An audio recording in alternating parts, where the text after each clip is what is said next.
ಯುಗಾದಿ ಹಬ್ಬದ ದಿನವೇ ದೇವಾಲಯದ ಮುಂದೆ ದುಷ್ಟರ ಕೃತ್ಯ. ನಿನ್ನೆ ಅಮಾವಾಸ್ಯೆ ಹಿನ್ನೆಲೆ ದೇವಾಲಯದ ಎದುರೇ ವಾಮಾಚಾರ ಮಾಡಿದ್ದಾರೆ.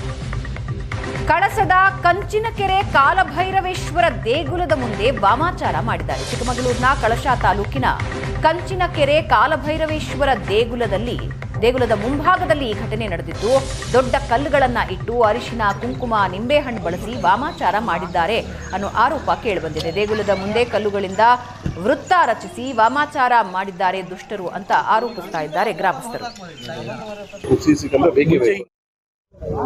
ಇಲ್ಲಿ ಕಾಲಭೈರ ದೇವಸ್ಥಾನ ಹತ್ರ ನಿನ್ನೆ ರಾತ್ರಿ ಬಂದು ಹಬ್ಬದ ಮರುದಿನ ಬಂದು ನೋಡೋ ಹೊತ್ತಿಗೆ ಇಲ್ಲಿ ಹೋಮಾಚಾರ ಮಾಡಿ ಎಲ್ಲ ಹೋಗಿದ್ದಾರೆ. ಯಾರು ಸಾವಿರಾರು ಜನ ತಿರ್ಗಾ ಹಾದಿಲಿ ಈ ತರ ಮಾಡಿ ಹೋಗೋದು. ಮುಂಚೆ ಒಂದ್ಸತಿ ಕಳ್ತನ ಆಗಿತ್ತು ಇಲ್ಲಿ, ಅವಾಗ್ಲೂ ಒಂದ್ಸತಿ ಎಲ್ಲ ಬಂದು ಪೊಲೀಸ್ ಲೆಕ್ಕಿ ನೋಡಿ ಹೋಗಿದ್ರು. ಏನೂ ಇಲ್ಲ, ಇಲ್ಲಿ CC ಕ್ಯಾಮ್ರಾ ಎಲ್ಲ ಯಾವುದಿಲ್ಲ. ಇಂಥ ರೋಡಲ್ಲಿ ಈ ತರ ಮಾಡಿದ್ರೆ ನಾವು ಮುಂದಿನ ಪರಿಸ್ಥಿತಿಲಿ ಬದುಕೋದು ಹೇಗೆ? ಏನು ಇದು ಸರಿಯಾಗಿದ್ದು ಕ್ರಮ ತಗೊಂಡು ಇಲಾಖೆಗಳು, ಡಿಪಾರ್ಟ್ಮೆಂಟು ಎಲ್ಲ ಸೇರಿ ಒಂದು ಸಹಕಾರ ಮಾಡ್ಬೇಕು ನಮ್ಮ ಊರಿಗೆ. ಇದೇನು ಅಂತ ನೋಡ್ಬೇಕು. ಮುಂಚೆ ಹೊಳೆ ಹತ್ರ ಒಂದ್ಸತಿ ಆಗಿತ್ತು ಇಲ್ಲಿ. ನಿನ್ನೆ ಅಮಾವಾಸ್ಯೆ ಹಿನ್ನೆಲೆ ದೇವಾಲಯದ ಎದುರೇ ವಾಮಾಚಾರ ಮಾಡಿದ್ದಾರೆ.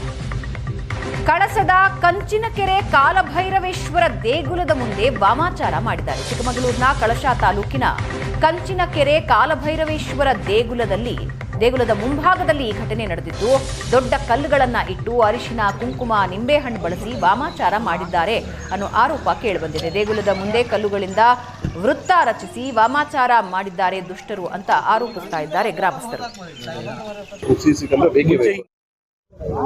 ಇಲ್ಲಿ ಕಾಲಭೈರ ದೇವಸ್ಥಾನ ಹತ್ರ ನಿನ್ನೆ ರಾತ್ರಿ ಬಂದು ಹಬ್ಬದ ಮರುದಿನ ಬಂದು ನೋಡೋ ಹೊತ್ತಿಗೆ ಇಲ್ಲಿ ಹೋಮಾಚಾರ ಮಾಡಿ ಎಲ್ಲ ಹೋಗಿದ್ದಾರೆ. ಯಾರು ಸಾವಿರಾರು ಜನ ತಿರ್ಗಾ ಹಾದಿಲಿ ಈ ತರ ಮಾಡಿ ಹೋಗೋದು.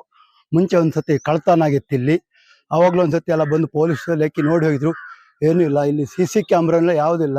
ಇಂಥ ರೋಡಲ್ಲಿ ಈ ತರ ಮಾಡಿದ್ರೆ ನಾವು ಮುಂದಿನ ಪರಿಸ್ಥಿತಿಲಿ ಬದುಕೋದು ಹೇಗೆ?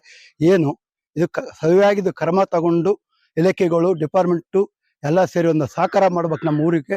ಇದೇನು ಅಂತ ನೋಡ್ಬೇಕು. ಮುಂಚೆ ಹೊಳೆ ಹತ್ರ ಒಂದ್ಸತಿ ಆಗಿತ್ತು ಇಲ್ಲಿ.